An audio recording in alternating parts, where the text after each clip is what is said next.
Welcome, everyone, for joining. I'm so grateful for Jason joining us. He's the co-head of the global CEO and board practice at Spencer Stuart. We're really delighted to have someone of his prominence, joining us to give us the inside scoop on how to join a for-profit board. I have some questions of my own. I'm also going to be kind of curating the questions. So as we go along, if you have questions, please pop them in the chat. Why did you, join today? What did you want to learn about? I'll be working on kind of synthesizing those and asking Jason. And one thing I'll ask you right now is whenever you do have to leave, which might be at the very top of the hour or sometime before that, before you do, it's often very helpful for the guest if you can be thinking about what is one thing today that you found most valuable, most surprising, and do plan to put that in the chat before you leave. It's always helpful. Sometimes it's sort of a side comment that the guest provides that he or she didn't know is going to be valuable for people. So it's always happy to know what resonates. Jason, I wanted to start with a question before we get into how to get on a board. C-level executives, they all have different titles, right? Chief Procurement Officer, Chief Human Resources Officer, Chief Risk Officer. So it's kind of obvious that they have different roles. However, on a board, everyone has the same title, board member. So it's not quite as obvious. And a naive observer might think that when a company's looking for a board member, they're looking for kind of a generic, smart person who knows the industry. But that's apparently not true. So tell us a little bit about the range of roles on a board and when you get a mandate, examples of some of the specific roles that you'll be helping a board to fill. Well, first of all, it's nice to see everyone, including some faces from my own past. So great to be here. I think one of the things people are often surprised about, and this is something that does differ based on the scale of the organization and the maturity of the organization, is how specific a board may be about what they're looking for. And so I'll use like a real example. I have a board search right now. We're looking for somebody who's been a CEO of a company above a certain size that has retired within the last 3 years, that has operating experience in the US and Brazil in one of three industries, and who happens to have demonstrated experience in leveraging technology in a non-technology industry, specifically consumer.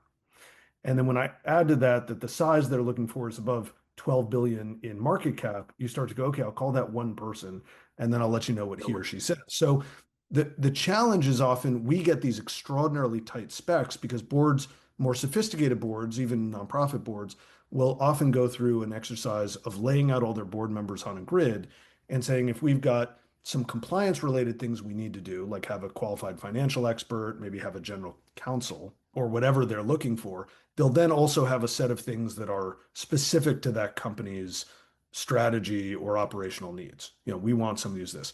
And more often than not, it's not just people from the industry they're in. It's often they want some very specific adjacencies, whether that's, hey, we want to grow in Europe, so we want somebody who really knows the European market. That might take out one of 5 or 7 or 9 board slots. So when you do the math on a particular board, it may be very specific to your question, Will, about what they're looking for.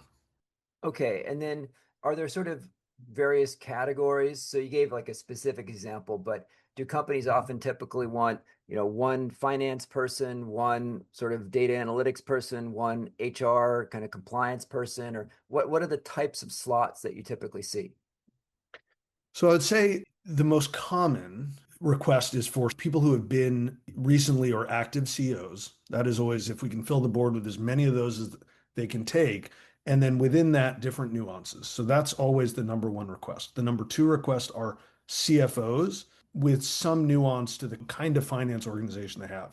So if they're a regulated industry, somebody who's experienced regulated industries. If they're a capital light business, somebody who's experienced capital light business. If they're capital heavy, if they're M&A driven, et cetera. So very specific to the nature and type of business that they're in. And that will fill up as many slots as they think they can kind of handle. And then the other slots tend to be very specific to the companies. At the moment, not surprisingly, a lot of requests for technology, cyber, data related experience. There does often tend to be kind of an operational for many companies, like we want somebody with some operational element, but it could be as ranging from if they're retail or store operations leaders or merchandising leaders versus not. But that's where it gets very specific depending on the size of the company and the industry of the company, what they'll need. So if you're a bank, for example, you need, because of the industry, they will need former bankers. They will need people with strong risk for their risk committee. So they will orient to that to fill out those couple extra slots. If you're in, venture-backed tech, you'll lean much more to sales and product. So that's where the nuance is really what is the company. Why would someone want to be on a board? So tell us about the range of benefits from, compensation, relationship building, just prestige, what you learn, having fun. Give us a realistic sense of what the actual benefits are. So I think for many people, there's usually two big drivers. One is prestige, and particularly for people who are in portfolio jobs where you have a lot of different things going on, but they're, not one anchor. Often when you join a board, that becomes your anchor. When you introduce yourself, oh, I'm on the board of company X. So that's often, whether it's explicit or implicit, I think that's often people's number one driver is, I want that. And prestige might be unfair, but I want the anchor. I think the other thing is good board members want to be on the board to be helpful. And I would say that there was always a push and pull with this because CEOs sort of want helpful board members, but only so helpful. And board members want to be helpful, but sometimes their helpfulness is unhelpful. And so there's this, and there's a famous term in governance that I don't even know where it originally came from, called noses in, fingers out. And the reality is that the best board members figure out how to get a finger or two in occasionally, but they do it in a very gentle way, so it's actually helpful. So there is this balance of, I think, good board members do actually want to have positive impact. They want to be helpful. And I always say you join a board for the community of the board, but really because you want to help the CEO and the team. Really, that's the number. It has to be the real reason.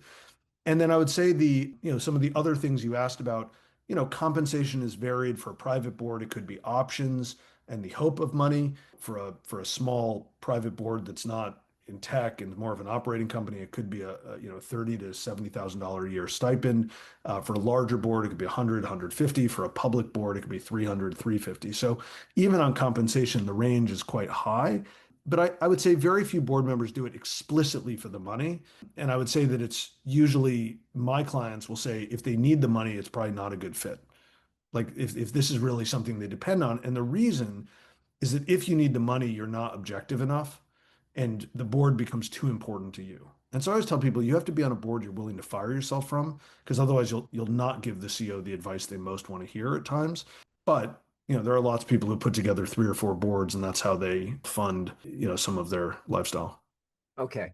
So before we get into the main topic of how to get on a board, give us a sense of the kind of the ladder of boards. I imagine the most hard to get onto, where most prestigious, most status, and also where they're looking for people, who are like a former Fortune 100 CEO, Fortune 100 boards, Fortune 500 boards, but then maybe there's public companies of any size, and then below, at some point, there's like large PE owned firms down. And our audience today is mostly management consultants, people who are independent consultants now with prior experience at top tier consulting firms. We left those firms anywhere from analyst level up to partner, senior partner.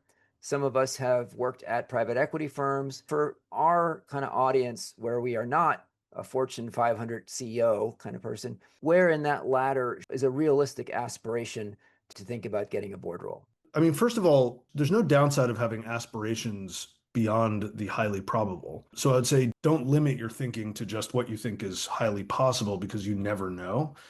That said, for most people who don't have a big C-suite job, a very simple litmus test is if the company you're seeking a board role at wouldn't hire you as one of the top three or four people in the company, they probably won't consider you a board. So, and it's a very simple litmus test. People call me all the time and say, oh, what board would you want to be on? And they're like, Nike. I'm like, great. Would Nike hire you to run the company? No. Would they hire you to be a COO? No. Would they hire you to be a CFO? No. Probably not going to get on the board. Okay. So the reality is that's an easy litmus test for like, if I would be the executive team that they would wish they could hire, but they can't quite afford me, then that's usually a good proxy for like, I'd be a good board member to them. Now, that's the pragmatic test. The reality is that there's a lot of companies that need board members. There's also a lot of large nonprofits that are very well run that need board members. I'm sure many of you are on boards already. I would say one, nonprofit boards come in two forms. There are fundraising boards and there are operating boards. Fundraising boards do because you care about the mission, but many nonprofits still have operating boards, and some of them quite sizable, into the hundreds of millions of dollars of operating budget, where they need great board members. And so I'd say if you really want to join a board, don't skip over the nonprofit sector because some of them are real businesses. They have real operations, they're quite complex. To give you an example, even a large YMCA chapter could be a $150 million business with hundreds of staff. And so while that board may be a fundraising board, if it's an operating board and you've got experience in retail or hospitality, that could be a really useful board and you could be of enormous service to that CO. Now, the comp on nonprofit boards obviously is not the driver, but experientially it can be very fulfilling. It does not help you get on a for-profit board, but it certainly helps you be a better board member if you get on one. So nonprofit is where I'd start at the ladder. And by the way, they're not all easy to get on. Some of them are quite challenging. The second are small private companies. What do I mean by this? There's a lot of companies that are, could be a small franchisor, could be a small family run company, could be any company that is going through generational succession or trying to grow. They often do have boards. Your single person LLC with a magnetic sign on a van, probably not. But you'd be surprised how many businesses that are still a couple of $1 million plus in revenue actually have one or two independent board members. Often it's the friend of the founder or a family member, but they often would be delighted to have somebody offer to join the board. They just don't know how to find people. And so don't be bashful about, if you love a business in your neighborhood, get to know the owner. Just don't go saying, I want to be on your board, but just get to know the owner. And if you really like each other and after 6 months of getting to know each other, be like, hey, do you have a board?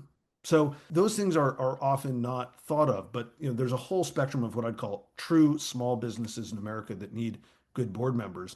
Then you get to larger private companies where there may be institutional money of some form or fashion in them, whether it's private equity, growth equity, venture, what have you. But all of those companies typically are starting to think about adding an independent board director.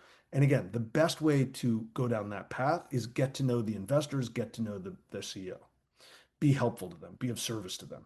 If you are, and they go, boy, I'll pick on Steve. Steve is always helpful, showing up with great ideas. We just love having him around. Then you initiate and say, hey, I know you guys don't have a board yet. Would you be open to setting one up? I'd love to be an independent director. Now, there's fiduciary boards and non-fiduciary boards. A lot of those roles, you're not a fiduciary board member. You don't control the company. You're really an advisor that's called a board member. But there's thousands and thousands of companies in that spectrum. Then you get to larger private companies. People don't often think about this, but whether it's Alberto or Bush's Baked Beans or the large dental practice, there's a lot of companies that are sort of hundreds of millions to a couple of billion that are still privately controlled in this country. And they all need board members too. And that is another source of boards. And then finally, there's public companies. And public companies, again, to your point, Will, there's a huge spectrum from a micro cap REIT all the way to Fortune 100. And again, easy litmus test. If I could be a member of their exec team plus one, then probably I could be helpful as a board member. And, I'd say regional connections help. It's a good way to start. If you have some connection to the company, either you're in the geography of the team, you're a customer or a partner in some form or life, you've got some unique experience that would be of value to them. Again, start by seeing if you like them and you can get to know them, and then try and move it towards more of a board discussion. Up and down that ladder, could you walk us through how are the searches being conducted at these different levels? So, at what are the levels where, an executive search firm like a Spencer Stuart might be involved? And you mentioned kind of at the other end of the spectrum, it might be they don't even have a board and you can go and suggest it.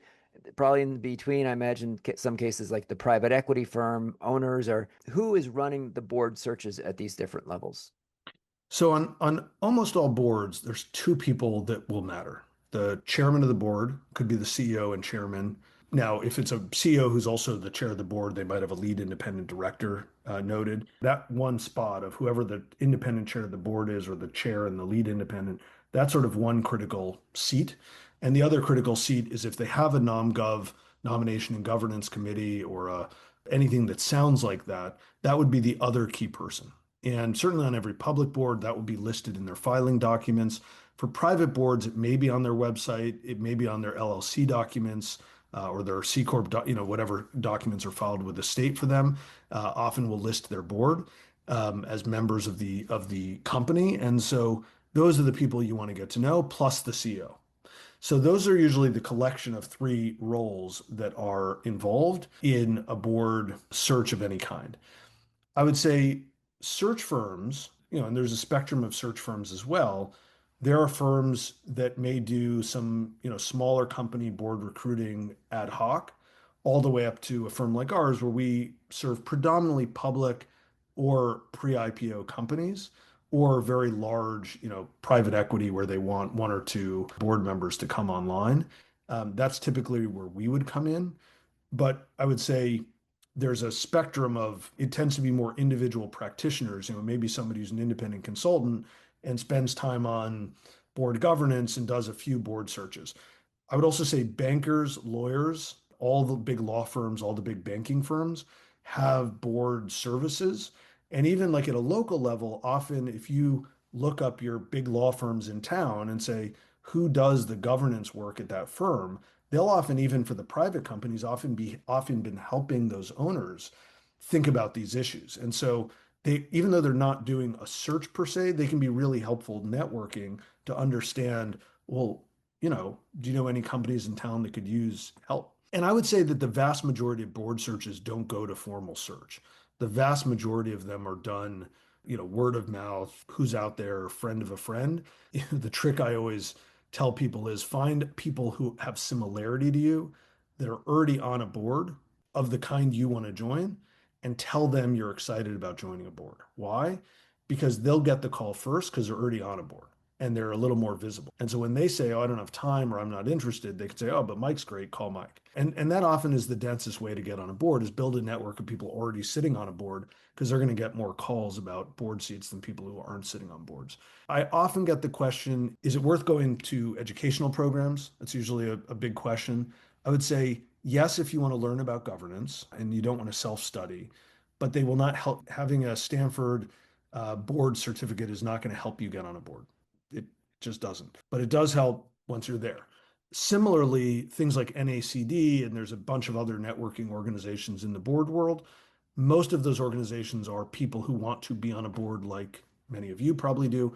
They're not bad, great to join. Again, most of the value is you'll have a network and some resources if you do join a board. They really aren't very helpful to joining a board because they don't have big lists of board seeking board members. There's also a few services that have cropped up over the years. We actually secret shop them from time to time that market themselves as we'll get you on a board, give us a few $1,000s. They generally don't, and what you'll find is that they're not very effective. So I would say if it looks a little too good to be true, it probably is. There is a private directors association, PDA, that is a newer organization that is trying to help people get on private boards, not as a search firm, but just as a networking organization. I've gotten to know them. I think depending on where you are, your chapter could be robust or not. But that organization is also like it's a modest fee, dues, kind of an easy one to join to just get in that community of people sitting on private boards, partially because it helps open a sort of you'll meet people and you'll be like, oh my God, you're on that. I didn't even know that company existed, let alone had a board. So those kinds of things could be helpful. And I think it's a few $100s a year. So that's kind of a modest thing. But some of these, if somebody's charging you thousands of dollars, unless you want to learn and go to the Wharton program on boards, like don't do it because you think it's going to help you get on a board. Okay, so you've already started to answer the next question. So I'll ask you to elaborate a bit more on it. So let's say for one of us who have not been on a board before, and we've decided, okay, now is the right time in my career, I want to be on a board. What's the right way to signal and communicate that you're open to being on a board and not be gauche or violate some kind of inside knowledge? Like, Should you put on your LinkedIn, I'm open to being on boards, or should you tell recruiters? How do you tell people that you know? Like, what's the right language to use? What would be considered sort of overstepping bounds? Give us some sense of just how to start raising awareness and letting people know that we're open to it. So this is one of those areas where simple is better. And I'll combine this with then what is the paperwork, because this has become a whole industry onto itself. The reality is tell people who have connectivity to boardrooms that you're intrigued with being helpful as a board member. Don't lean in too hard because most people are afraid of people who want to be on a board too badly. Every CEO I work with says if they really want to be on a board badly, I don't want to talk to them. I want the kind of reluctant board member. And part of that is because there is this sense of like, I want you to be in it. I want you to be in it because you want to help me, not because you want it for you. And if you over promote or over signal, I think it often sends the message that it's about you. I want a portfolio of boards so I can go to the cocktail party and tell everyone I'm a board member. So people who say board member on their LinkedIn bio and they're not on like a big public or a public company or a notable private company, and when you link down, you're like, oh, they're on the local Boy Scouts board. I'm like, that's bad. Don't do that. Yes, you're a board member, but that's not really what that is intended to signal. So it's fine to tell people, hey, if you know any companies that need help from somebody as a board member or even an advisor, I'd love to do that. Companies like this, that, and the other would be examples of companies I think I could be helpful to. So have a target list in mind, not because it's definitive and you know you're going to get it, but do some of that research for yourself to say, these are the kinds of companies I think I could be helpful for to help whoever you're talking with understand, hey, I know what kind of companies I could be helpful to, and I've done a little homework. And then it's fine to just tell people in your network, I'm open to, I have time for, and I would like to be on a board. But if there's this fine balance of like, don't over promote it because then people think you're kind of doing it for the wrong reasons. I know that's a terrible answer, but it's the truth. And then the other thing I want to touch on is paper. Do not rely only on LinkedIn. LinkedIn is an imperfect way to communicate everything about yourself because most of the really interesting things you do, you can't put on LinkedIn. And so I would say, especially for this community, whether it was your consulting time or your post consulting time as advisors, you probably aren't going to put your roster of work on LinkedIn. So LinkedIn will not do you that many favors. What you want is not a fancy board bio. And it's fine if it's not perfectly chronological, but what you actually want is a resume. And I say this for a very obvious reason. People have been reading resumes for their entire careers. They get taught how to do them in high school and college. They do them again in grad school. They do them forever. For every job you interview, you get a resume. About a decade ago, people said you need a board bio. And there was a whole industry that got created around writing board bios. And I'll tell you, a lot of people send me board bios. And my first question is, I want your resume because I don't understand what you actually do. Because what people use board bios for is obfuscation, which is actually quite unhelpful. So, what I say is if you want to position yourself as a board member, it's fine to write a loose resume. You don't have to put all the dates in. You don't have to put the duration of every project. You don't have to do it exactly like a resume, but it should follow a roughly chronological point of view. And it should have your name at the top and your education at the bottom, like a resume. Why? Because it's the paperwork we all know how to read. If you create a board bio that's bespoke, the cognitive load of the person reading it in the like 1 minute they're going to dedicate to read it, they're going to be like, I don't know what this person does. I'm throwing it away. Now, the second thing about paper, and I know no one actually uses paper anymore, but I'm saying this conceptually.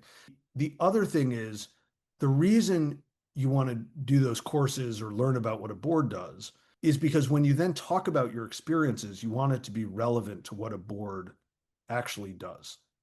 And I see this a lot where people say, well, I have great operational experience turning around blah, blah, blah. I'm like, yeah, but that's not what a board does. The board isn't turning around operations in a retailer. So what are you going to do for that retailer? Isn't that? Now, you can translate that to how a board would approach that problem, but you have to sort of think about your experience with the lens of for whatever group of boards you're targeting, whether it's public or private or nonprofit or whatever, you have to rewrite it with the lens of a board member.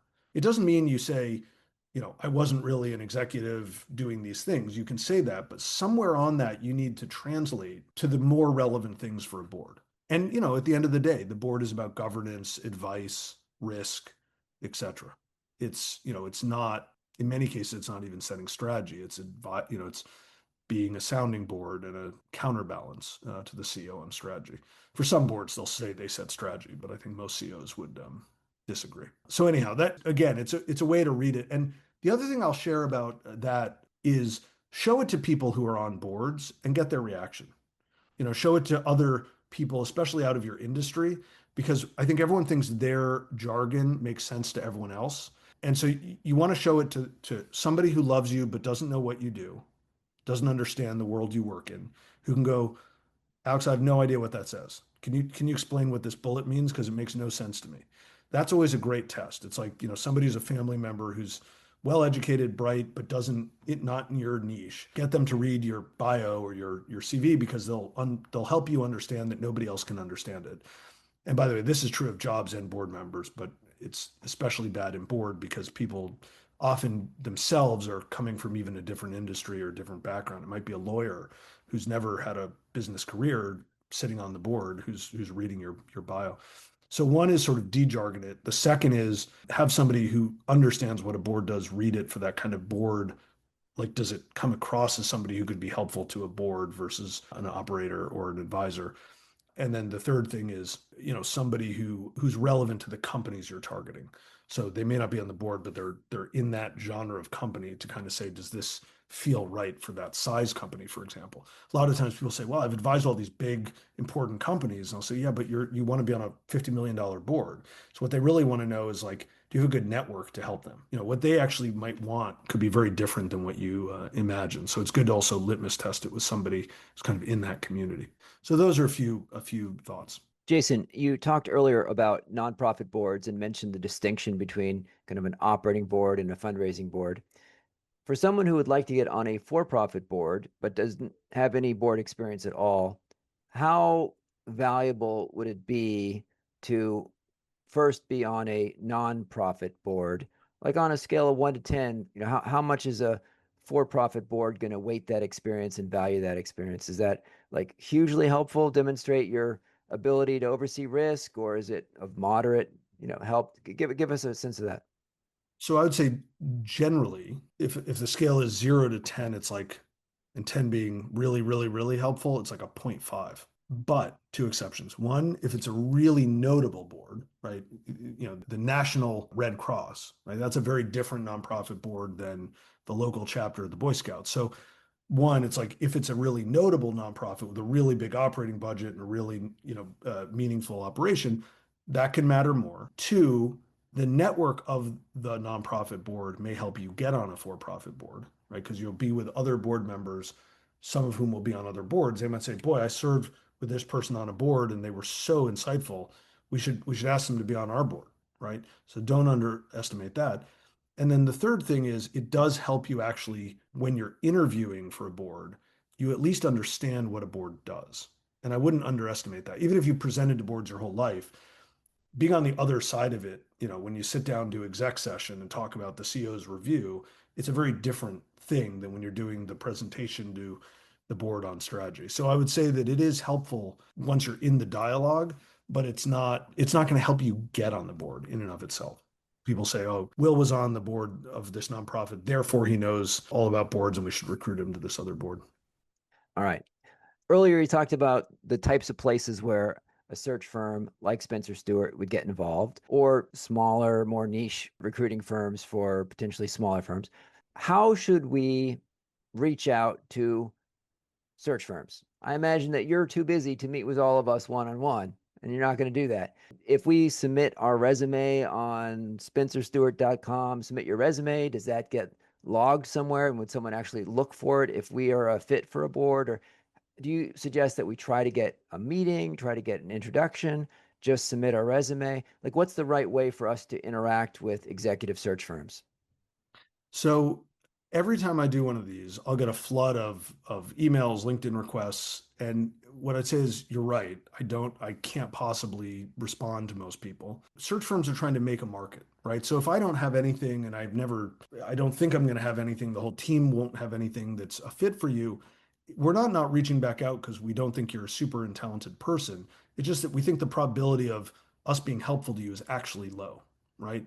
So the first thing is acknowledge, just I want to acknowledge that because I mean, people email me all the time, and I'm sure on the other side they're thinking, why isn't this guy spending half an hour with me? In fact, I've had people email me, 20 times in the course of a year saying, well, why aren't you spending time with me? I'm like, because I'm actually just not going to be helpful to you. And often I'll write back and finally say, listen, there's absolutely zero probability that I'll have anything that could help you, other than advice, which is like, then, read all the stuff I put on LinkedIn and come to things like this. I would say that it's not personal. So yes, if you put it online, it does get into our database. I think that's true of many of the firms. I would say some firms are very good at syndicating that and making it visible. They have good tech systems, some do not. There's no harm in sending an email to somebody like me or anyone who's in the board practice of any size search firm. As long as you say, hey, I don't expect you to call me back, but I just wanted you to have my latest information and know that if I can be helpful, I'd love to be helpful. The second thing on that front is if you want to be helpful to people who are in search firms, the number one way is when they have any kind of need, whether it's a board need, an executive need, and they call you, tap into your network, give them ideas, give them market intelligence, give them, hey, this company's really good at that. You should, I don't know who to call there, but I know they're good. You should call someone there because then you build a relationship with somebody at a firm and they kind of owe you one. And then when they have something, even if you're stretched, they might go to bat. We all have kind of the one chip we can use occasionally to say, listen, I know this person is on spec, but they're just awesome. I've gotten to know them over a decade. Like, just please meet them. Now, probability is still low. The odds of any of you finding, and I shouldn't say this because I don't know all of you, obviously, but the odds of anyone finding a board role through a search firm are low, but it will be better if you have a relationship. But that relationship is most likely going to come from when somebody reaches out, just be responsive and helpful. Don't ignore it. And you don't do it all the time, but just, certainly if it's one of the people at the big firms, there's 5 big firms, respond and be helpful. And then I would say it's good just to have a network of firms that also work in your industry or your location that might have different things because there are, and it may not be board recruiting, it might be board effectiveness consultants, or, again, legal people who do governance work. If you don't have any of those people in your Rolodex, just start building out the Rolodex because they'll be helpful. And by the way, if you're looking for advisory work, you'll be shocked at how often it actually turns into a, hey, I don't know who to call, but I've got this problem. Could you help me with this too? So it may be helpful for your advisory work, not just getting on a board. Okay, Jason, let's say that we followed your advice and we've made ourselves available, we let people know, and lo and behold, now we actually have a lead. So either a recruiter or private equity partner or a business owner reaches out to us and says, "Hey, we are adding a new board member and we think that you could be a possible fit." Walk us through what the process looks like, what we should expect in terms of interviews or trial sessions or our background checks, our social media history, posts that we did when we were 18. What should we expect the process to look like of being vetted and evaluated for a board? Yeah, this ranges a ton. And I would say boards are probably the least diligent of all forms of recruiting.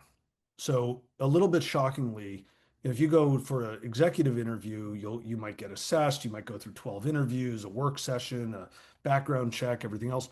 Many boards, really, it's a couple of conversations with the CEO and a couple of board members. And then they'll even say, well, if you want to meet the rest of the board, I guess that's okay, but you don't have to, right? So boards in general recruit with a lighter touch than most other roles, largely because they're often recruiting people who are known to them or who are well known to them. Meaning, if they don't know you, somehow they got to you through people that know you. I'll give you a few exceptions to that rule. One is obviously private equity. Private equity and investors in general will do a little more diligence on, what is your reputation? What are you known for? How do you show up? So that's one. I think the second thing is if it's a public board or it's a regulated in any form or fashion, could be healthcare regulated, banking regulated, et cetera, you will often go through quite a bit of background check. And if there's anything that somebody's going to find, it is better that you tell them. I have been shocked at what comes back from background checks, and people think, oh, they're never going to find that. If it is a proper background check, they will find it. And some of them don't matter, right? You got pulled over for speeding, doesn't matter. Got pulled over for DUI, even if it never went anywhere, that matters. You had a domestic issue. You got in a bar fight when you were 18 in another country and the cops were called. All of this will come out, and you have a bad credit score, you have a lot of debt. All of this will come out. A good board will pull a credit score, a criminal background check. They will look at your social media history. If you liked something inappropriate, it will be found if they're doing a good job. Now, I say that with the many boards don't do all of this, but if it's a well-run board search, they will go through all of this. And I've had CEO candidates, I've had board candidates that have had everything from they sort of elaborated what their, they maybe were a psychology major and they thought it was now it's hipper to say cognitive science. So they say they got a cognitive science major. Nope. If it's not in the school record as cognitive science, do not write that. If you got a management information systems degree, do not call it a comp sci degree, right? So those kinds of things, any inappropriate content, political content. I had a board candidate wrote an op-ed in his local newspaper about the government. It was well written, but it was very politically leaning. The board passed him over very painfully because they loved him, but they said we just can't. We sell to governments. We can't have board members that have published on either side of the aisle. So again, I'm not saying don't do any of these things. If I'm not an arbiter of life decisions, but just if you have anything in your past that somebody may find out about, just at the right time, make sure that's not discovered accidentally, because it usually is. If you front run it and say, by the way, I was a rabble rouser in my youth, and blah blah blah, then it's not a surprise when it comes up. But I would say, like, again, if they're doing a good job, the other thing that's good practice at the beginning of the process, just ask, by the way, what's your board process? Your last board member that came on is so and so. What did you do for them? And are you going to follow the same process with me? That helps you understand what process you're actually in, because well, much like hiring, there isn't one set practice. Everyone does different things. So it's good to also just ask. And it's fine to do that. I would say you didn't ask this, Will, but the other thing I'd say is you want to sell before you buy. And so you always want to show up with the intent to get the board seat. And it's fine to say, hey, I've got a bunch of diligence questions I'd love to ask, but let's start with figuring out if I'm the right fit for you. It helps Yeah. you put all that off later. Once they decide they want you, I would definitely ask for a copy of their D&O policy, director and officer insurance policy. I would definitely ask them for copies of the last couple of board meetings. I would ask them about any outstanding litigation against the company or the board or members of the board related to their board service. I would ask about any regulatory risk that the company is aware of. And I would ask for complete financials so that you really understand what you're getting yourself into. I would also say that you really do want to meet all the board members, because they may be showing you the four people that have good social skills and the other four you're like, I never want to spend time in a room with them. I would say board service should feel like joining the club in high school or college. It is not the day job, it's the extracurricular. You don't have to do it. So do it when it's actually rewarding and where it is beneficial to them, beneficial to you. One of the big selection criteria, do you like these people? Do you want to sit in meetings with them all day long? These are exhausting meetings, usually dinners and meetings. Make sure you like them. Make sure you find them interesting. Make sure what the content they do as a board is interesting. Some boards, and I would say some of the most fun boards are actually small private companies because they really want the help. Some of the big flashy board meetings are absolutely insufferable because they don't actually want you to do anything or say anything or ask anything. They just want to make sure they can get their plans approved so they can keep moving. So I would say, like, don't be bashful about diligence, but do it later in the process once they decide. You've got much more freedom to push on diligence once they decide they like you. And by the way, I've got a simple acronym for recruiting. I always tell everyone it's you, me, we. And I tell that on either side. So if you're the candidate, start with the other person, the other company. What do you tell me about you? Be curious.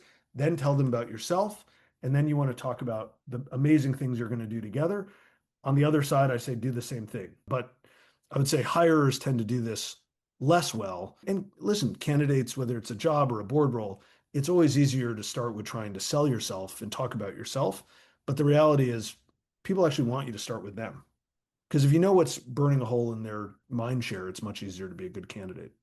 So Jason, just yesterday afternoon, I called a member of this community who has also been he's been a CEO and he's on several boards now and sort of chilling in life a little bit. thinking about his next thing. But I said, "Oh, how's it going?" He's on these 4 boards, and he's also advising. He goes, "Well, it was pretty great, except one of these boards, we had to fire the CEO, and then I had to kind of lean in and be interim CEO for a while. I didn't really want to do that. And it was a bit of a disruption to his life that he wasn't exactly expecting." So you mentioned kind of some of the insurance and litigation, but tell us a little bit about the normal time commitment of being on a board, and then tell us about some of the things that can come up that could draw you in and be a bit more time sink than you were expecting. So, and by the way, somebody in the chat said I talked to the CFO as well. I'd say if you can talk to the CFO, love that, and talk to the GC. And if you can talk to the CHRO, see if there's any kind of people litigation, people labor issues. Labor issues are a big deal. Nothing less fun than labor issues. So, board commitment. If all things are going well, typical boards are 4 to 6 meetings a year. If it's a non-travel thing where it's either virtual or it's nearby, then that's not an issue. But expect there to be at least sort of 6 days worth of meetings a year, plus a couple of committee calls because you'll be on a committee or two. There's also usually some ad hoc time with the CEO, which ideally, if you're a good board member, that should be one of the most fun things is actually the ad hoc time with the CEO, but that's sort of your standard commitment for most boards, public or private. If you're in a regulated board, there may be a couple of extra sessions. And the other thing people are surprised at is size of, and again, this doesn't count for like a really small business, but most companies, the average private board deck is about 200 pages. The average public is about 350 pages. If you're in a regulated industry, it's usually about 1,200 pages. So in preparation for each of those 4 or 5 meetings, there would be read and digest that board meeting, board materials as well. But for each board meeting, think about a day or two, a day of prep plus a day of meeting, and if it's travel, plus a day of travel. Now, a good board member might spend more than a day prepping, but that would be an easy way to think about time commitment, plus some ad hoc calls with the CEO or the management team. If it's a good board, the CEO will say, "Hey, you're an expert in X. Would you help my CFO, CIO, CTO, chief procurement officer, whatever, be a mentor, be a buddy to them?" And that can be very fulfilling. So that's the other thing I'd call out. Great. Somebody asked about boards, just sort of advisory boards, non-advisory boards. There's sort of 3 just tiers to think about. One is a true advisory board. That's like an ad hoc board that a CEO pulls together to give them advice. Medical companies often have medical advisory boards. Tech companies might have customer advisory boards. Those are great. If you can get on one, it's great. It's kind of like a nonprofit board. It's not going to help you get on a true board, but they can be really fulfilling experiences to give feedback. But you're usually giving, it's more like an extended focus group as opposed to I'm now reviewing the company materials in any way, shape, or form deeply, right? Maybe in a very narrow space. The second is I'm on a board of a company, but it is not a fiduciary board. And what I mean by that is somebody else has controlling ownership and decision rights, and you are giving them your advice as if you were a fiduciary, but ultimately you cannot hire and fire the CEO. You cannot set pay. You're not actually a legal fiduciary of the entity. And then the third group is you're actually a legal fiduciary. Now, even for a small private board, if you're listed in the documents, you have liability and you need to make sure you have good D&O policy. But if you're a if you've got, if there's a majority shareholder, they're really the owner and they are the board for many practical purposes. You're an advisor to them, even if you still have to approve certain things as a board member. So you may need to approve a change in materiality, but if they've got majority seat, then you're not, for practical purposes, you're advising them more than like a board where the board can outweigh a controlled interest. And by the way, even public companies often have controlled interests. A founder might have control over the board, even though the board is a public board. They may not actually have decision rights on a whole host of topics. Jason, we've had a couple questions in the chat about risk and insurance, and you've mentioned several times ask for the D&O insurance policy. Let's say that we're not insurance experts. What do you recommend if we do get an offer to be on a board? What kind of advice should we get? Who should we ask? An attorney or an insurance expert to review both the contract and the D&O insurance, and sort of what sort of risks might be we putting ourselves up to if we accept a board position? Yeah, the number one thing I think is actually the D&O insurance, honestly. And so I would call somebody in that industry, a D&O insurance broker or firm, and just say, "Hey, I'm considering joining a board. Is this kind of market? Is this normal?"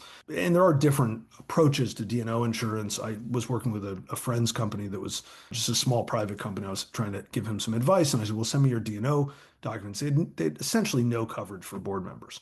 Because he said to me, "Oh, we've got a great, we've got D&O." Well, he bought like whatever the cheapest thing they offered him was because he didn't realize that this is different. I said, no, no, you need your board members covered and you need them covered with appropriate liability. So if you're a $10 million company and you've got $500,000 of D&O insurance, that's probably inappropriate, right? So it's a little bit of a gut check of like when you see these policies, well, one, if it doesn't cover you, you know it's a problem, or if it doesn't cover you at a magnitude that's appropriate for the risk of the company, it's pretty obvious to spot. And then again, if you call an insurance broker, they'll always talk to you because they want to sell you insurance if you don't have it. They're always pretty happy to say, yeah, that's a great, that's not a great policy. We could do better. It's in their interest. Lawyers, in my experience, don't know that much about D&O insurance. They can be helpful litmus tests on just if there's some litigation going on that you need to know about, then sometimes they can be helpful. And then contracts for boards are very simple. It's very rarely like an employment agreement or a contract. It's usually very straightforward. You do want to be thoughtful about specialized information. You don't want to sit on two competing boards. If you've got a client that's in a space, probably don't want to sit on their competitor's board. If you're in a day job that competes with a company, you want a year of separation before you engage that board, unless it's non-material. If you go help a startup that's two guys, two women, two guys, it's fine. If you were at, Capital One and then you go and join a company that's two people trying to do something cool in fintech, nobody's going to come after you. But if it's an entity of substance, you really want to give a buffer. And again, a year is usually sufficient for most organizations in the US. In Europe, a little bit longer. Oh, that's the other thing is international boards. Don't underestimate if you are open to international travel or you're based outside the U.S. Every market needs board members. I'm actually talking to you from Lisbon in Portugal, and all around the world, people need board members. If you're open to travel or you maybe even want to travel because you've got family or friends in a city, let people know in that place that you're open to a board too. They're often more keen on it because, if you've got a balance of your career in the US, many international companies see the US as a critical end market, but they don't have a lot of connectivity. And you'll be very unique to them because they're probably not getting their doors beaten down by US folks to be on a board, particularly of modest sized companies. Even modest private public companies often don't have great connectivity to other geographies. So if you've got a geography play, certainly use that. All right, so folks, we will be wrapping up here at the top of the hour. I'll just reiterate what I mentioned at the very beginning. Before you do drop off here towards the top of the hour, please do put in the chat what was one takeaway, one thing that you found surprising, helpful, enlightening that Jason shared, and we'll share those with Jason. Jason, for the final, I just wanted to open it up to you. I've been, asking a bunch of questions, but do you have any parting thoughts or anything that, I didn't ask about that you think we should know if we are interested in getting on a board? What else should we know that I didn't ask about? I'll end with actually a comment in the chat made me want to say something. We talked about board commitment when everything's going well. When things are not going well, it can be a full-time job. So don't underestimate that. And for many boards, they may have much more requirement than what I talked about. I talked about kind of the basics, but many boards stack on top of that. So really understand the time commitment. I would sort of leave you with two things. One is really get to know the board itself. Some of the most fun relationships I've built are on boards I've been on because you just have a unique relationship with those people. And so that's a great motivator in addition to wanting to help the CEO. And then the second thing I would share is be patient. If you're really, it's kind of like social media. If you really want to have following on social media, it takes an enormous amount of time and effort. And board work is kind of like that. If you really want to be on a board, great. Don't give up if in 3 months nobody's called you to sit on the board. This could take you literally years. And, it's very hard to predict, even with what I do, even with people who are super qualified. I always tell this story. I had somebody come to the office years and years ago, about a decade ago, and he said, I'm retiring from my corporate job. I want to be on a board. And I looked at him and I was like, well, you have this kind of weird background. You're chief information security officer, which at the time was not a thing that people wanted on boards. And he did some product work. I was like, well, maybe, but it's low probability. And I kid you not, the next day somebody called me and said, I need somebody who's an immigrant to the US, first generation, who has a cybersecurity background, but who really understands product. And I'm like, that's the guy I just met with. And I got him on his first public board literally in 12 hours. Took a little longer for the process. He then got on a board of a Fortune 100 company after that initial smaller public board. And he's now one of the most like sought after board members in America. On the flip side, I'll meet with a public CEO who wants to sit on a board and it takes him 3 years. So it's not a linear path and the timeline is not easy to predict, no matter who you are, no matter what your background. So if it's something you really want to do, just steadily put the work out, knowing it could take 3 months, it could take 3 years, and that's okay. And also, like, if you don't get on one, that's okay too. Very few people look back and say, "Oh, I'm, miserable because I didn't do that." So just think about it as something that's additive, but don't, it's not like a day job where if you don't get one to pay the bills, it's a different story. But just be patient because it really is so hard to predict. Even with what I do, I mean, I have board searches that get done in weeks, and I have board searches that literally take years. I mean, we had one years ago for the bank of, can't make this up, one of the top Middle Eastern banks, and a war broke out in that country. And we're like, well, I guess we're putting that one on hold for a few years. And then a few years it came back, we solved the search. So you can't predict with these things how long it's going to take.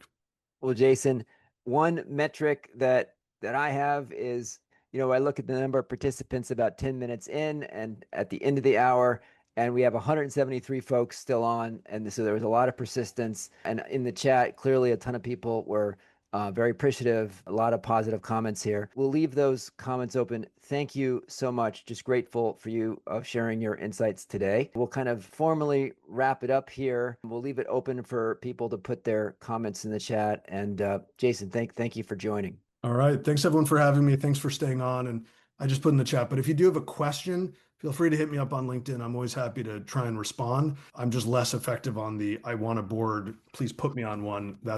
I will be less helpful to you, but I'm happy to answer questions. In the next 12 hours, please. Thanks, everybody. It's a All right. great Thanks group. so much, I'm Jason. delighted to do it. Thank you, Jason.